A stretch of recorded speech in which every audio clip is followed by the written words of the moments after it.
2025년 7월 2일 오늘 수요일 대한공화국 디지털실록을 기술하겠습니다. 오늘은 우리 대한민국 근현대사에 대해서 일목요연하게 정리해서 말하겠습니다. 특히 가장 왜곡되는 분야가 근현대사 분야인데, 그게 왜 그러냐면은 이제 이런 겁니다. 이를테면은 박근혜를 수사해가지고 집어넣은 사람이 윤석열인데, 그 윤석열을 또 박근혜 당에서 대선 후보로 모셔다가 지난 3년 동안 해먹었죠. 그게 무슨 말이냐면은, 이게 뭐 좌도 아니고 보수도 아니고 우도 아니고 또는 진보도 아니고 뭐 이런 식으로 아주 막 뒤섞여 있어요. 그 제일 이제 또 특이한 게, 가장 친일 색채가 강하다는 뉴라이트에서 아주 강조하는 게 뭐가 있냐면은 대한제국과 고종황제와 명성황후입니다. 그러니까 뉴라이트 측 학자들인데, 그들이 왜 대한제국을 죽게 세울까? 그들이 왜 고종황제와 명성황후를 죽게 세우면서 심지어는 명성황후라고 말하지 않으면 자기를 대러 친일이라고 이야기해요. 그것이 친일이다. 제가 전에도 말했지만은 일제야말로 고종황제, 고종태왕제, 순종황제라고 말했거든요. 실록도 써줬어요. 그러니까 무슨 말이냐면은 무슨 숨기는 수법으로 그걸 쓰는 거죠. 그러니까는 친일이라는 걸 숨기기 위해서 오히려 명성황후를 더 높이는 듯한 태도, 성조기를 감추기 위해서 태극기를 앞세우는 태도, 이겁니다. 그러니까는 태극기 집회라는 것도 아주 언어모순인데, 특히 강화문 아스팔트 바에서 태극기 집회라고 우리가 부르잖아요. 근데 꼭 거기에 태극기에 같이 끼어든 게 뭡니까? 성조기, 심지어 이제 이스라엘기까지 끼어들잖아요. 그러니까 무슨 말이냐면은 성조기를 말하고 싶은데 그걸 숨기는 방편으로 태극기를 앞세운다거나, 친일을 뭔가 이렇게 자기들이 그 태도를 버리지 못하고 있는데 그것을 가르는 방법으로 민비라고 말하면 친일이고 명성황후라고 말해야 친일이 아니다라는 이런 식으로 이제 아주 언어 유희 그런 걸 하고 있었는데, 그래서 이제 우리 대한민국의 근현대사가 굉장히 막 왜곡돼 있어요. 리박스쿨도 그렇습니다. 이승만을 가장 싫어하는 사람이 박정희였어요. 박정희 군사 쿠데타에 나와 있는 것도 다 싫어했던 것은 맞습니다. 근데 지금 리박스쿨은 마치 이승만과 박정희는 아주 그냥 케미가 잘 맞는 것처럼 그렇게 하고 있죠. 그러니까 무슨 말이냐면은 친일파들이 오히려 이승만은 친일파라고 말하기는 곤란한데, 그러니까 그거를 이제 포장하는 방법이에요. 그러니까 이승만을 아주 띄우면, 그러면 이제 자기들의 친일 전력이 이렇게 슬그머니 감춰지는 것 같은. 이승만이 그렇게 또 이용될 수 있었던 게 뭐냐면은 반민족 행위자 처벌법이라든가 이런 것을 위야무야 해버려 가지고, 그런데 이승만은 원래 친일일 수는 없었죠. 실제로 이승만 집권 기간 동안에 한일 수교도 이루어지지 않았고, 그 다음에 영친왕도 우리나라에 들어오지를 못했어요. 영친왕이 해방되자마자 한국으로 오고 싶어가지고 환장했는데, 그거를 못 들어오게 한 사람이 이승만입니다. 왜냐하면은 그만큼 조선 왕조가 싫고 대한제국 왕조가 싫다는 이야기죠. 그리고 그것이 먹혔죠. 왜냐하면은 다른 나라들은요, 신생국들은 대부분 옛날 왕조의 황태자나 이런 사람들이 왕으로 이었어요. 그런데 우리나라에서는 어린 반푼할지도 없는 이야기죠. 이미 우리는 해방 전에도 또 1919년에 3.1운동 때 대한민국이 만들어졌기 때문에 또 그렇지만은, 뭐 그렇지 않다 하더라도 영친왕이 들어올 수 있는 가능성, 영친왕이 무슨 옹립될 수 있는 가능성 1도 없었거든요. 그걸 이제 제일 앞장선 사람이 이승만이고, 그리고 이제 다른 국민들도 물론 뭐 가능성 1도 없었던 것이니까. 그러니까 무슨 말이냐면은 대한제국하고 이승만하고도 도대체 이게 맞는 거예요. 이승만과 박정희하고도 맞는 것도 아니고, 또 박근혜와 윤석열도 맞는 것도 아니었는데, 그것이 전부 막 뒤죽박죽 섞여가지고 성조기하고 태극기하고 막 뒤섞이고 민비하고 명성하고 뒤섞이고 그래서 명성하고 하면 거꾸로 이제 한 줄 더 떠가지고서 명성하고 말하지 않으면 친일이고 이렇게 말한다. 근데 이 맥락을 정확히 구해줘야 돼요. 그러니까 어디서부터 잘못됐냐면은 1894년에 일어난 일이 동학혁명이 있었고 갑오 개혁이 있어요. 그러니까 동학혁명은 이제 설명할 필요 없이 아시는 거고 갑오 개혁이 뭐냐면은 동학혁명이 내건 패전개혁안을 그것을 원래 전주 화약 때 조선왕조하고 동학군 사이에 이렇게 패전을 개혁하자 했던 것을 하기로 해가지고 그 패전개혁안을 할 수 있도록 이 뭡니까 이 조선왕실과 동학군 사이에 맺은 것이 전주 화약이단 말이죠. 그렇게 하기로 했어요. 교정청을 만들어가지고.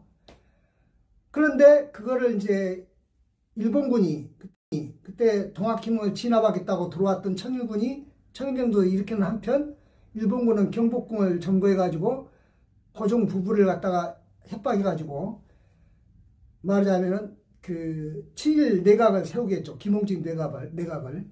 그래가지고 갑오개혁을 하는데 그 내용이 뭐냐면은 동학혁명 그 패전개혁안을 하는데 거기서 토지개혁은 빼버리고 토지개혁은 제일 이거는 안 좋은 거니까 빼버리고 나머지만 가지고 갑오개혁을 정부에서 하자. 김홍진 내각이 하자. 이거죠. 그 갑오개혁이에요. 뭐 갑오경장이라고도 경장이 개혁이란 말이니까. 그래서 이제 역사가 두 줄기에 있는 거죠. 그러니까는 고종이 추진한 것은 갑오개혁이고 동학혁명은 이제 고종이 추진하기로 했다가 한 발 뺀 거죠. 교정청을 만들어서 하기로 했는데 일본의 압력이 말하자면 눌려가지고 김홍진 내각을 만들어가지고 그러니까 김홍진 내각이 그걸 추진한 거죠. 그래서 나중에 이듬해 을미사변 때 민비가 시해되니까 을미의병이 일어나가지고 완전히 그냥 뒤집었을 때 김홍집이가 강화무 내거리 끌려나서 사지가 찢겨 죽는 그게 뭡니까? 그게 이제 이 친일 내각이 갑오개혁을 추진한 거에 대한 반발령 때문에 일어난 거지만은 그것을 고종도 스스로 자기가 반발해가지고 반발령, 을미개혁, 갑오개혁을 했지만 그게 친일적인 개혁이다는 이야기죠. 근데 우리 교과서가 동학혁명과 갑오개혁이라고 하는 두 가지 그 주류가 있는데 그것을 교과서가 동급 내지는 오히려 갑오개혁을 위에 세우고 동학혁명을 밑에 넣는 이런 식으로 끌고 내려가지고 이제 나중에 대한제국, 고종황제, 명성황후 이딴 식으로 끌고 내려가지고 그리고 이제 일제 때는 울산의약 그 다음에 한일학 병합조약 이런 것들은 전부 다 이제 거기 보면 다 조선이란 한국 황제 그러니까 대한제국의 황제라고 다 나와요. 그 계약 당사자가 갑을 하더라도 갑은 무슨 일본 황제고 을은 한국 황제다 이런 식으로 나온단 말이에요. 그러니까는 명성황후니 또는 고종 황제니 이런 말을 안 했다고 해서 친일이 된 건 아니고 그건 전혀 말도 맞지도 않는 팩트에도 안 맞는 이야기고 그렇게 해가지고 그리고 그것을 당사자다 그래가지고 이제 일제강점이 된 거 아닙니까? 왜냐하면 우리는 늑약이네 뺏겼네지만 뺏긴 게 아니라 일본이 말할 때는 자기들은 계약에서 왔다고 그러거든요. 근데 그 계약에서 왔다는 말이 뭐냐면은 한쪽은 인정해줘야 되고 한쪽은 인정해줘야 되고 고종 황제를 인정해줘야 되고 명성황후를 인정해줘야 계약이 당사자가 되는 거죠. 그러니까 계약이 갑이 일본 황제면 계약이 우리 한국의 황제란 말이에요. 거기 조선도 아니에요. 다 한국이라고 써있어요. 의사늑약에도 써있고 한일 병합조약에도 써있고 거기다 한국 황제라고 써있단 말이에요. 그러니까는 일본 황제와 한국 황제 사이의 계약이니까 그러니까 걔네들이 무슨 민비라고 말할 필요도 없고 걔네들이 고종 황제에서 황제를 빼볼 필요도 없는 거죠. 그러니까 이제 그것이 팩트예요. 그래서 오히려 3.1운동 때는 어떻게 했냐면은 김일동지 선언문에서는 한국이란 말을 거기는 오히려 안 넣어요. 오히려 우리 조선인들 이렇게 말하는 말이에요. 조선이 자주 독립국이다. 조선인은 자주 독립 말하자면은 그 국가의 국민이다. 이런 식으로 말한단 말이에요. 그 한국이란 말을 대한제국이라면 한국이란 말이 대한제국이란 말이니까 안 는단 말이에요. 그리고 새로 만든 나라가 대한민국이니까 이제 과거의 대한제국이니 또는 일제니 일본 황제니 한국 황제니 이거 다 필요 없다. 이제는 대한민국이다. 너희들의 계약은 다 필요 없다. 무효다. 그래서 대한민국이 수립된 거예요. 근데 1919년이 대한민국 건국이 됐는데 그거를 뉴라이트가 극구 반대하죠. 왜? 그거를 인정하는 순간 이게 뭡니까? 이 일제 강점기 때 자기들이 친일 부역자가 되는 거니까. 그러니까 1948년을 건국절로 말하고 싶은 건 뭐냐면은 그 머릿속에는 일제 36년 동안에 자기들이 친일 부역한 것이 되기 때문에 그것이 그 일제 때는 우리가 한국이 없어야 되는 거죠. 역사에 없어야 자기들이 할 수 없이 그때 당시에 자기들이 그 먹고 살기 위해서 또 그래도 식민지 근대화를 위해서 자기들이 노력했다는 말이 되는데 이것이 1919년 건국을 하면은 자기들은 이제 뭐가 됩니까? 저 만주에서 독립운동한 사람들은 독립군이 되지만 자기들은 친일 부역자가 되는 거예요. 그 이유 때문에 1919년을 건국절을 반대하는 거예요. 자기들 말로는 유엔이 인정해줬으니까 1948년이 우리나라다 이렇게 말하지만은 그게 아니죠.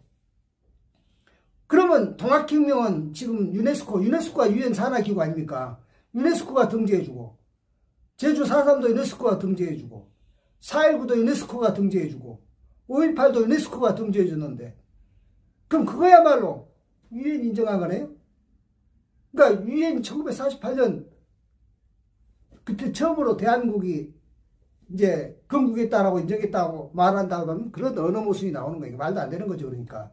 그러니까 동학혁명 3.1절, 4.3, 4.19, 5.18, 6월항쟁, 촛불혁명, 빛의 혁명으로 쭉 내려오는 이 혁명사의 맥락으로 대한민국의 근대사를 엮으면은 아무 문제가 없어요.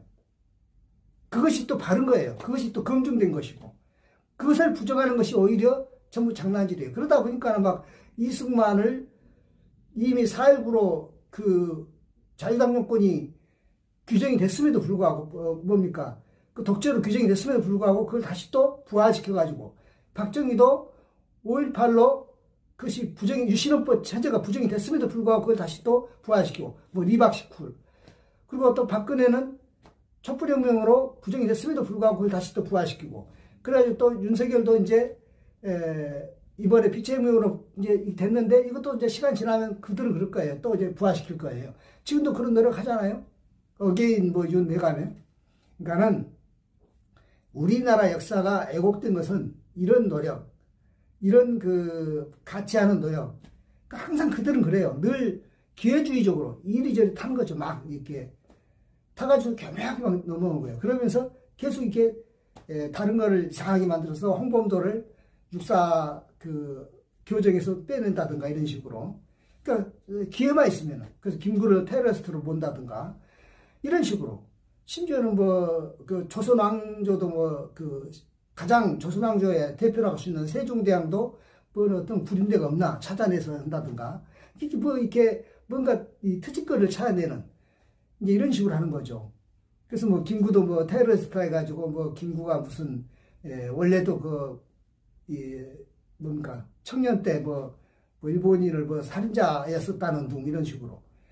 그 뭐 세부적인 내용 그런 것은 이제 그러니까 사람은 트집을 잡는데 그런 식으로 트집을 잡는 거죠. 그래가지고 막 이거를 오염을 시키는 거죠. 뭐 안중근도 그냥 그 이토 히로부미를 처음에는 죽이려고 하지 않고 동양 평화론 것이 그 이토 히로부미하고 방법만 다른 거 아니야. 이런 식으로 막 그게 막 포장해 보려고 하는 것. 그 식민지 근대화론도 그거 아닙니까? 식민지 근대화론도 뭐 철로로 깔아줬는데 그것이 뭐 어쩌다. 철로는 사실 우리가 먼저 까기 시작했는데 그러면 일제가 또는 뭡니까? 철로로 까는 일이야. 일제가 뒤에 그 맡은데 다 그건 자기들의 그 목적을 위해서 한 것이고 그 일제가 철로로 깔아가지고 뭐 거기서 덕을 본 사람이 요만큼이라 있으면 그놈을 막 이렇게 키워가지고 이게 식민지 근대화가 된 것이 아니냐. 뭐 쌀이 공출됐는데 그냥 뺏어갔냐. 뭐 돈을 치르지 않겠냐. 이런 식으로 이 안보라는 전체를 통틀어 가지고서 매춘이라고 말한다든지. 그러니까는 그런 식으로 오염을 시키는데 늘 기회주의적이죠. 그러니까 파시스트, 왕당파, 기회주의 이런 것도 전부 다 이게 말만 달랐을 뿐이지 전부 다 이렇게 맥락이 있는 거예요. 그러니까는 친일 부역자가 뭡니까? 그 일본에 일을 하다 보니까 자기들이 거기서 뭐 고관도 지내다 보니까 거기 뭐 당연히 일제에 좋은 일을 했는데 이제 세상이 바뀌어가지고 이제 자기들이 친일파를 몰리게 생겼으니까 자기들이 이제 또 좋은 일을 한 걸 택해요. 뭐 좀 다 나쁜 일만 한 건 아니니까. 뭐 이광수도 한국 문학에 뭐 기여했다든지 천안수도 마찬가지로 독립기념선언문을 기초했다든지 뭐 이런 뭐 그런 것을 이제 내세워 가지고 그걸 이렇게 덮으려고 하는 이제 그런 것이 많죠. 얼마나 많습니까? 그러니까 그게 역사가 이 맥락이 잘 안 추려져 그러는데 물론 그거는 이 민족사학이든 식민사학이든 또는 진보든 보수든 다 때로는 빌미를 제공할 수도 있었다고 봐요. 그러니까 이것이 이용되는 대로 이용이 되는 것도 맞아요. 그런데 이제는 100여 년이 지나가지고 동학혁명으로부터 130년이 지났죠. 그래가지고 이제 이 딱 맥락이 지어졌어요. 특히 1948년 건국을 말하고 싶어하는 사람들 가장 내세우는 거 유엔 뭐 승인 합법정부 말하잖아요. 근데 유네스코가 그러면 유네스코가 유엔 산하기구 아닙니까? 유네스코가 딱 대한민국 혁명을 4개를 올려줬습니다. 더 올릴 수 있는데 우리가 지금 신청 안 해서 안 올린 거예요. 4개로 이미 올려진 겁니다. 동학혁명. 그 다음에 3.1운동인데 3.1운동을 지금 우리가 신청을 안 해서 안 올려준 거예요. 신청해야 돼요. 그럼 빼고 그 다음에 4.3, 그 다음에 4.19, 그 다음에 5.18 이렇게 4개가 올라갔는데 뭐 6월 항쟁이라든가 촛불혁명, 비체혁명은 물론 올리기에는 시간도 아직 안 됐고 그런데 그런 것들은 안 올려도 이미 지금 세계적으로 촛불혁명이나 비체혁명은 완전히 그냥 전 세계의 K혁명이 아주 그냥 그 브랜드가 되어버렸기 때문에 그 더 말할 필요도 없고 심지어는 뭐 미국에 지금 트럼프가 하도 폭정을 하니까 미국인들이 그런다는 거 아닙니까? 미국이야말로 한국의 촛불혁명이나 비체혁명을 수입해야 한다는 말을 한다는 거 아니에요? 그러니까 이것이 제가 말하고자 하는데 맥락을 앞으로는 이제 이 맥락이 어긋나면 말하지 말아야 돼요. 이것이 어긋난 것이 잘못된 역사고 애국적 역사라는 거예요. 뭐 리박스쿨만 그런 것이 아니고 뉴라이트만 그런 것이. 그러니까는 그 여러 가지가 있는데 제가 그 리박스쿨 이승만, 박정희 미화도 그렇지만은 명성하고 미화도 이것도 묘한 것이 숨어 있어요. 꼭 태극기 속에 숨어 있는 성조기를 말하듯이. 근데 그걸 싫어하는 거예요. 나도 많이 들어요. 심지어는 본인이 진보 사학이라고 하는 사람들도 명성하고 민비라고 말하면은 막 큰일 날 것처럼 말해요. 그거 아니거든요. 우리 민비라고 불렀어요. 원래 일제하고 상관없이 불렀단 말이에요. 그리고 민비는 나쁜 멸칭도 아니에요. 뭐가 멸칭이냐면 장희빈이 멸칭이에요. 장희빈은 그 인해당우 몰아내고 자기가 정비가 됐어요. 그러면 장희빈이 아니라 비죠. 근데 장희빈이 역사에서 일단 그 말하자면 나쁜 사람으로 규정됐기 때문에 비였을 때의 이름으로 부르지도 않고 희빈으로 쓸 때 이름 하나 낮춰준 거죠. 우리가 이제 이렇잖아요. 이를테면은 지금 최혜병 특검이 지금 오늘 뭐 오픈한다 그럽니다만은 그이가 그 계급이 최일병이죠. 그런데 이제 그 희생됐기 때문에 최상병으로 그러니까 일병을 상병으로 올려줬어요. 그 최상병으로 올려줬는데 이런 식으로 올리거든요. 거꾸로. 근데 반대로 장희빈은 내렸어요. 비인데 빈으로 내렸단 말이에요. 그 희빈으로 불러요. 그러니까 민빈으로 내린 게 아니잖아요. 지금 민비를 민비로 부르는데 뭐가 잘못됐어요? 잘못된 거 아니죠. 그러니까 명성황후라 해야 안 하면 친이라 이렇게 말하니까 덮어씌우는 거죠. 성조기를 딱 놓고 위에다가 태극기를 덮은 거하고 뭐가 달라요? 그러니까 태극기 집회라고 그렇게 말하면 자기들이 진짜나 이렇게 보이는 거 아닙니까? 사실은 태극기 모독 집회인데 왜 태극기 밑에다가 성조기하고 이스라엘을 가댔잖아요. 그러니까는 뭐 민비라고 말하면 그 친일이라고 자기들이 먼저 딱 규정해 놓고 우리는 명성황후라고 해 이렇게 말하고 거기 친일을 가린 거고 뭐가 그렇습니까? 그걸 가장 강조하는 쪽이 지금 사실은 뉴라이트 사학자들이거든요. 내 이름은 말하지 않겠어요. 그들이 가장 강조해요. 그들이 가장 강조할 게 뭐냐면 대한제국, 고종황제, 명성황후 이렇게 말해요. 그러니까 대한제국이 좋은 점이 많이 있어요. 대한제국이 개혁하는 데 애쓴 적도 있어요. 근데 그게 갑오개혁이라는 이름을 가지고 있었단 말이에요. 그 다음에 두 번째는 일제가 오히려 강조하는 것은 일본 황제, 한국 황제, 여기서 한국은 대한제국입니다. 간의 을사늑약, 그 다음에 일본 황제, 한국 황제 간의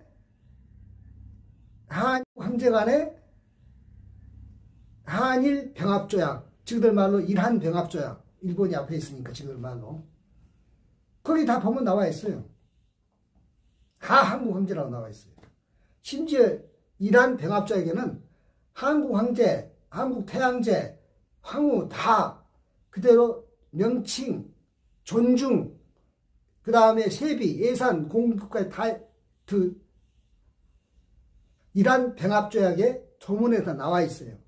그러니까는 그런 명칭으로 말장난하지 말고 마치 태극기로 성적이 가리면서 태극기 집회라고 하는 것과 같다는 것을 말씀을 드리면서 앞으로 이제 이거 헷갈릴 필요 하나도 없어요. 통합혁명, 그 다음에 3.1운동, 4.3, 4.19, 5.18, 6월항쟁, 촛불혁명, 비체혁명 쫙 내려온 맥락대로 이 대한민국 근행사를 엮으면은 전혀 잘못된 것이 없습니다. 그렇게 하면은 만주 독립군들도 다 우리 이 역사 안에 들어오는 것이고 이 국외투쟁이라고 말하죠. 국내가 한 무장투쟁이 전부 다 우리 독립운동이 되는 것입니다. 오히려 이제 국내에 있었지만 보면 친일 부역을 한 것은 분명히 친일 부역이 되는 것이죠. 뭐가 맞습니까? 그게 맞는 것이지. 국외 항쟁한 사람들이 갑자기 무슨 뭐 그들이 무슨 러시아 소련 공산당하고 친했더니 어쩌면 여행하며 그렇게 뭐 이 말도 안 되는 김일성이는 태어나지도 않았을 때 그런 일들 이 씌워가지고 그걸 뭐 빨갱이를 이래가지고 뭐 홍범도를 이렇게 지우려고 한다든지 이런 노력은 안 된다는 이야기죠. 그 말도 안 되고 언어 도단이죠. 그렇게 하면 안 되는 것입니다.